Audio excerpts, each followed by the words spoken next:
The mop bucket wheels squeaked against the polished concrete floor as Sarah Martinez pushed it down the corridor of Building 7. Her gray uniform hung loose on her small frame, the fabric worn soft from countless washings. She kept her eyes down, focusing on the rhythmic swish of the mop across the tiles, just another invisible worker in the maze of military offices. Captain Williams rounded the corner, his polished boots clicking against the floor. He barely glanced at Sarah as she pressed herself against the wall to let him pass. That was exactly how she wanted it. For 3 weeks now, she had been perfecting the art of being overlooked, moving through these halls like a ghost while gathering the intelligence she needed. The cleaning cart rattled as she maneuvered it around a tight corner. Major Peterson emerged from his office, nearly colliding with her equipment. His face twisted with irritation as he looked down at the woman blocking his path. "Move it, lady," he snapped, shoving past without waiting for a response.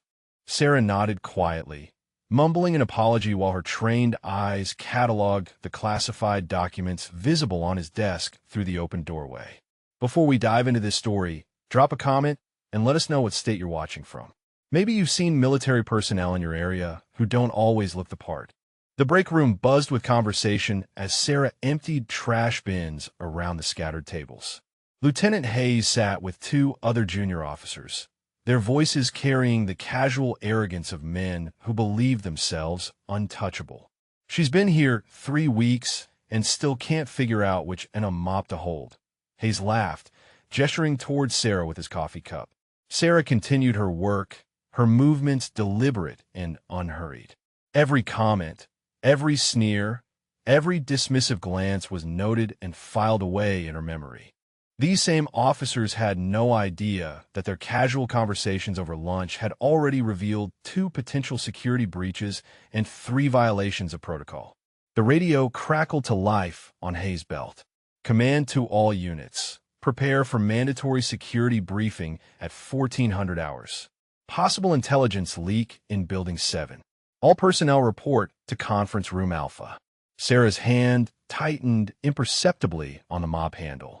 3 weeks of careful observation had led to this moment. As the officers filed out, complaining about another boring briefing, Sarah watched them go.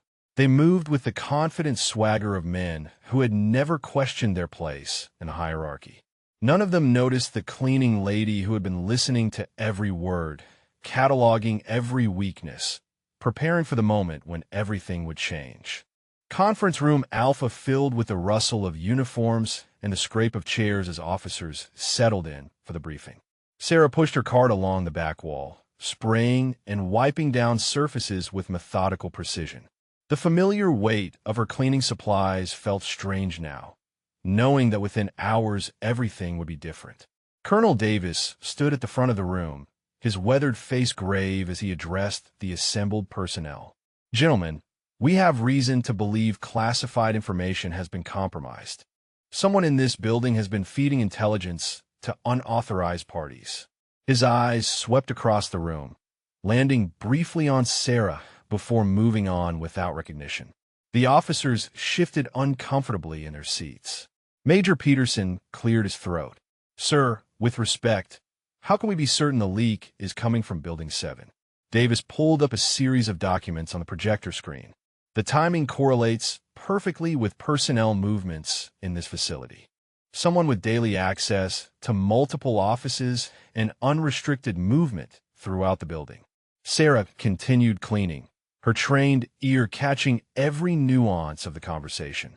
She had spent weeks documenting the real security breach, watching as classified documents were photographed and transmitted by someone who believed himself above suspicion.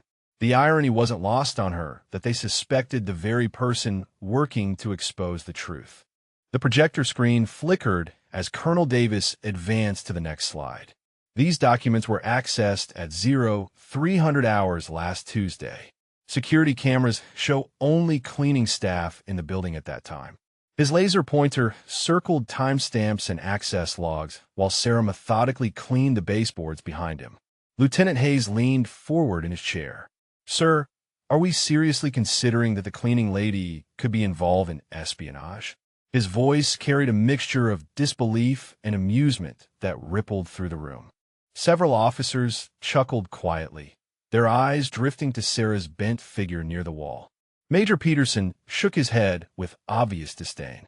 "Come on, Hayes. Look at her.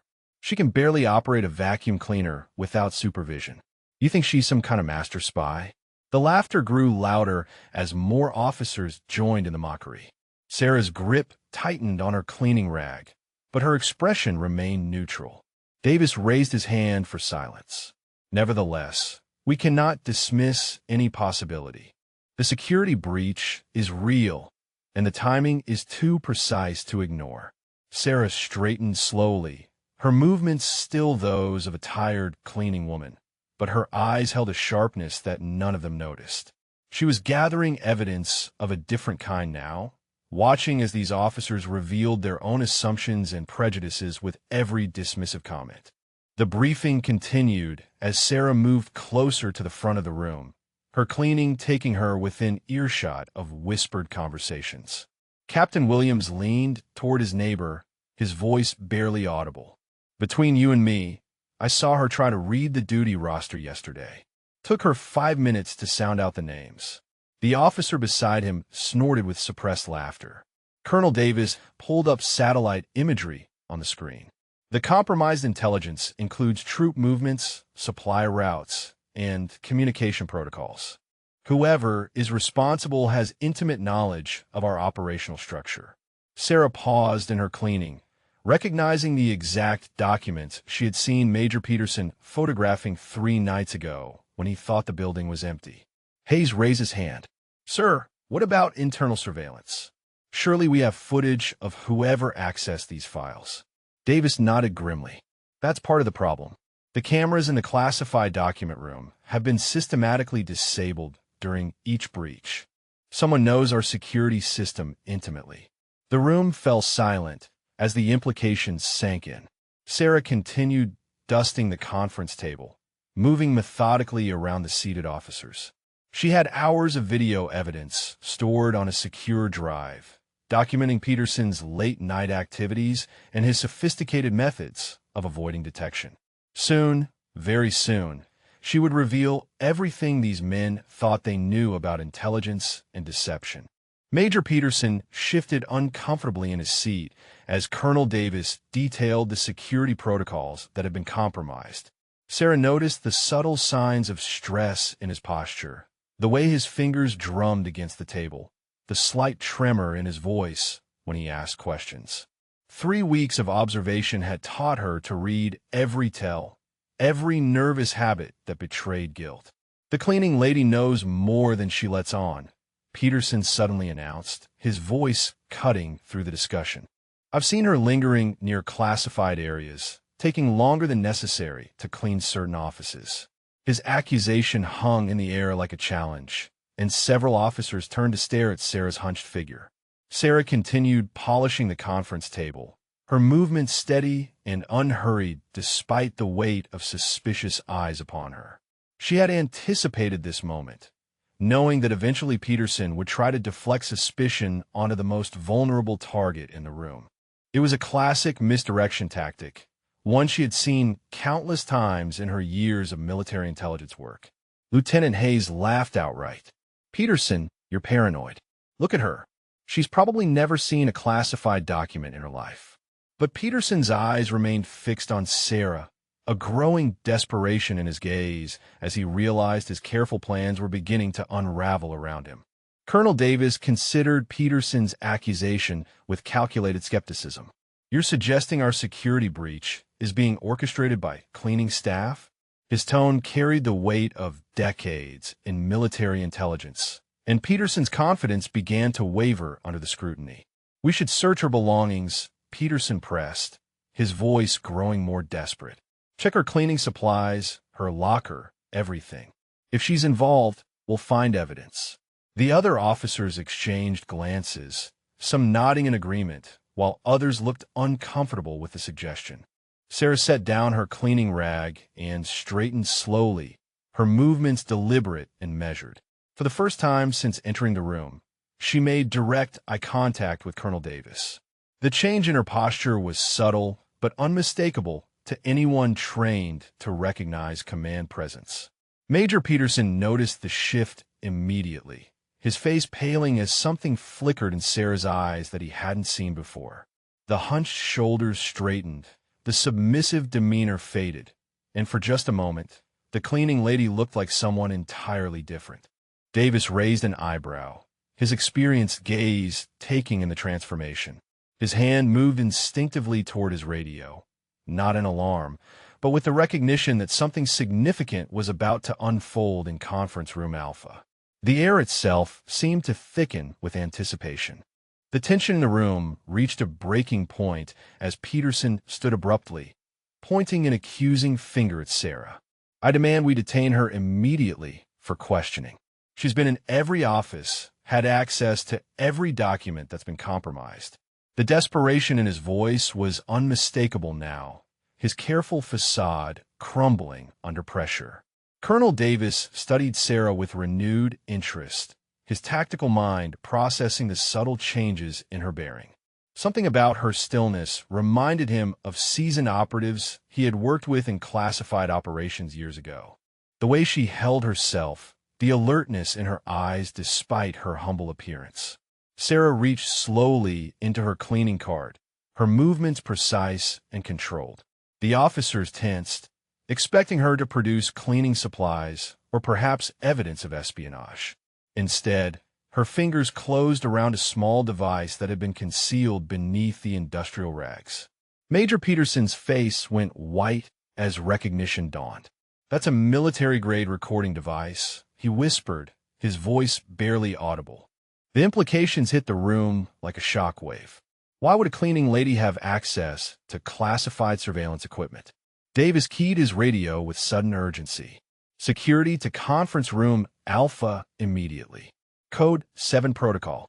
As the pieces began falling into place, every officer in the room realized they were witnessing something far more complex than a simple security breach. The recording device sat on the conference table like a bomb waiting to explode. Sarah's fingers moved with practiced efficiency across its controls, activating playback functions that revealed weeks of carefully documented evidence. The small screen illuminated Peterson's face during his midnight document photography sessions. Peterson lunged toward the device, but Sarah stepped smoothly aside with movements that belonged to someone with extensive combat training. Her positioning blocked his access, while maintaining perfect situational awareness of every person in the room. The cleaning lady facade was rapidly dissolving. Colonel Davis spoke into his radio with growing urgency. "I need a direct line to General Morrison immediately. Authorization code Bravo 77. His eyes never left Sarah as he spoke, recognition dawning in his experienced gaze. The pieces of an elaborate puzzle were clicking into place. Lieutenant Hayes stared in confusion at the unfolding scene. What the hell is happening here? His question echoed the bewilderment of every junior officer present.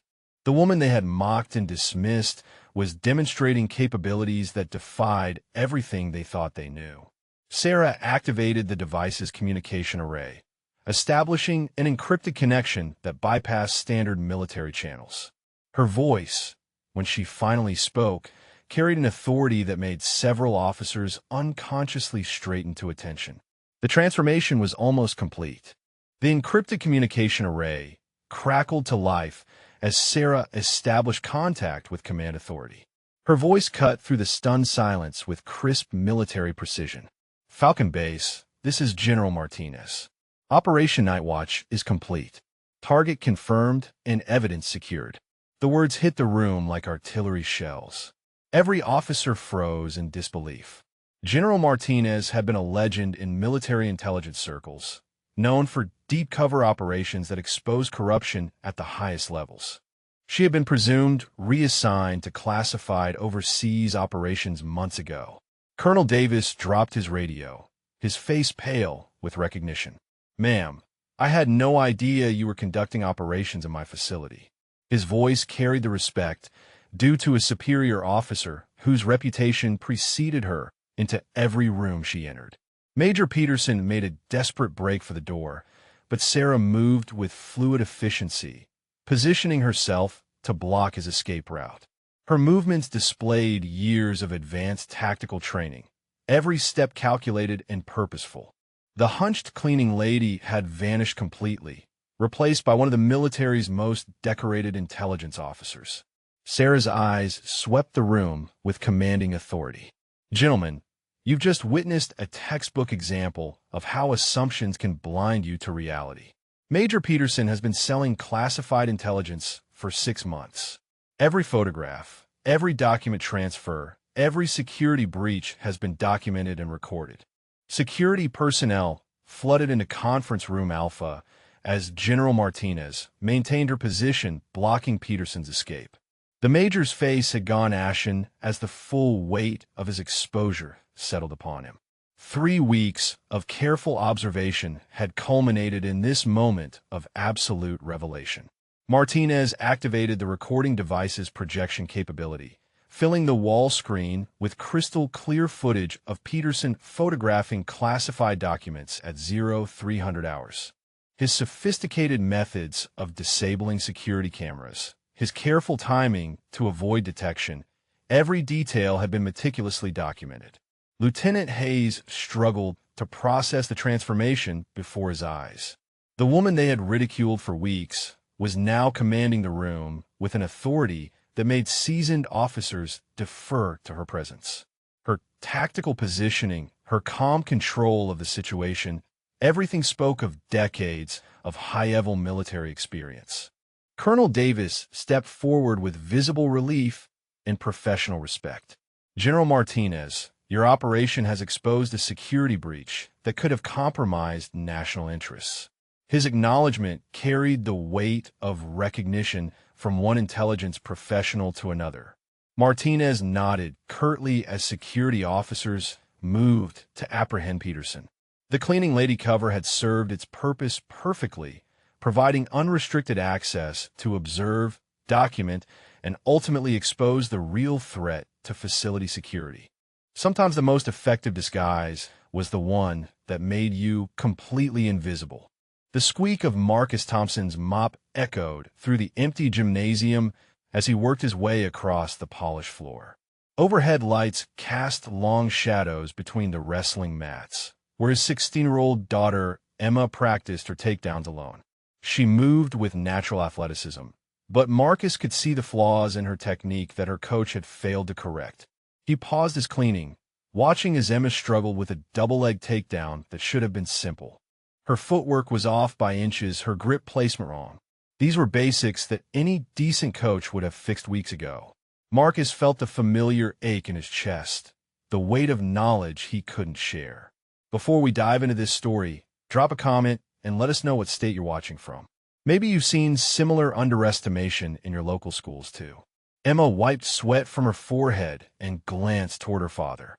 She didn't know that the man pushing a mop had once trained Olympic champions, that his hands had guided wrestlers to gold medals.